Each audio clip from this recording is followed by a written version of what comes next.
सिलगढीको अर्को एक विशेषता हो यहाँको शैलेश्वरी मन्दिर। यो मन्दिर यस क्षेत्रकै प्रमुख धार्मिक स्थलको रूपमा रहेको छ। यहाँ देवीको नित्य पूजा सिलगाउँ निवासी भट्ट ब्राह्मणद्वारा गरिन्छ। प्रत्येक वर्ष जेठ र कार्तिक पूर्णिमाका दिन वर्षमा लक्ष्यवाहन महायज्ञ परम्परागत रूपमा प्राचीन कालदेखि नै हुँदै आएको छ। यो मन्दिरलाई नेपालको सुदूरपश्चिमका 9 भगवतीहरूका मन्दिरहरू मध्येको एक मन्दिर मानिन्छ।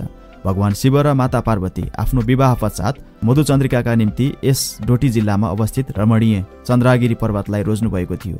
ब्रह्मा विष्णु लगायत विभिन्न देवताहरू भगवान शिवको खोजी गर्दै गर्दा यहाँ आइपुग्दा माता पार्वतीले देवताहरूलाई देखेर लज्जास्वरूप शिला बनेको हुनाले त्यसै बेलादेखि यसलाई शिलादेवी अर्थात् शैलेश्वरी देवी भनेर भनिएको थियो। यहाँ प्रत्येक 12 वर्षमा कोटी हवन महायज्ञ लाग्ने गर्दछ भने 144 वर्षमा महाकोटी हवन महायज्ञ लाग्छ। प्यागोडा शैलीमा निर्मित यो मन्दिर कलात्मक र आकर्षक छ। शैलेश्वरी परिसरमा अन्य 7 वटा मन्दिरहरू पनि छन्, जसमा हनुमान कुण्ड, शिव मन्दिर, गणेश मन्दिर, भैरव मन्दिर, मष्टा मन्दिर र चण्डेश्वरी मन्दिर छन्। यो मन्दिरमा प्रत्येक वर्ष कार्तिक शुक्ल पूर्णिमाको दिनमा मेला लाग्ने गर्छ। यहाँ पूजा गरे मनोकामना पूरा हुने विश्वास रहेको छ। सिलगढीलाई मन्दिरै मन्दिरको सहर भन्दा पनि फरक पर्दैन।